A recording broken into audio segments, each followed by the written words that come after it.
Hello guys, good morning, good afternoon, good evening. Saan man tayo sa lupalop dito sa mundo, mag-ingat po tayo at syempre God bless po. So bago natin umpisa ng ating paksa for today's video, kung bago ka pa lang sa aking channel, please subscribe po, like, and pakit na rin po natin ang notification bell upang ma-update po tayo tuwing ako po yung nag-upload patungkol sa Team Kalingap. Alam nyo guys, ang ating paksa for today's video ay pangtanggal stress muna tayo, no? Dito nga po sa ginahagi po ni Dave sa kanyang page, no? Nakakatuwa. Sobrang nakakatuwa. Tignan nyo si Dave, parang kala mo, parang inggit yarn, Dave, parang ganun, no? So, sobrang nakakatuwa pala talaga sila sa behind the scene. Kasi behind the scene tong binahagi ni, sorry, ni Kalingap Dave, no? Sobrang nakakatuwa talaga tong dalawang mag-love team na ito. Ang kulit-kulit ni Erica din pala sa likod ng camera. Pero yung pagkakulit ni Erica, yung parang akala mo chill lang, mahinhin, parang ano lang siya, yung parang medyo bata-bata yung kilos niya. Pero nakakatuwa guys, itong dalawang mag-love team na ito. Marami na pong sumusubaybay sa dalawang mag-love team na ito. Dahil nga po nakitaan nila ang lakas ng hatak nila sa mga viewers, no?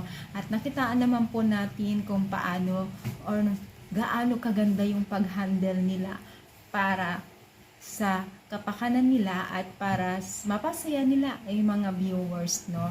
So, makita po natin na talagang hands-on talaga itong si Kalingap Edo kay Erica, na kung saan po ay maalaga rin talaga itong si Kalingap Edo sa likod ng camera, no? At ang kulit-kulit talaga nila sa likod ng camera. Kaya yun isa sa mga nakita ko kung bakit maraming supporters or dumarami ang supporters ng dalawa na ito.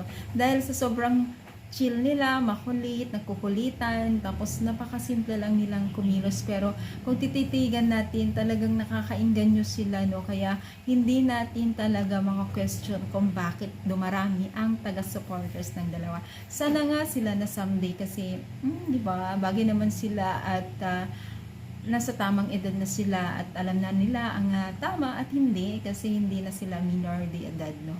So, alam ko po na marami din pangarap itong si Kalingap Edo at Erica at sana someday ay makamit po nila yon. So, yun lang. Sana mag-comment tayo at kung ano ang inyong suggest, ano ang inyong masasabi dito sa ating paksa. So, i-comment down at supportahan po natin sila Kalingap Rob, Kuya Bal at lahat po ng mga charity vloggers, sila Dave, sila Kuya Ate na Kuya Bal, lahat po supportahan po natin sila kasi tayo po ang partner nila sa paglingap. So, yun naman guys. Thank you so much and God bless.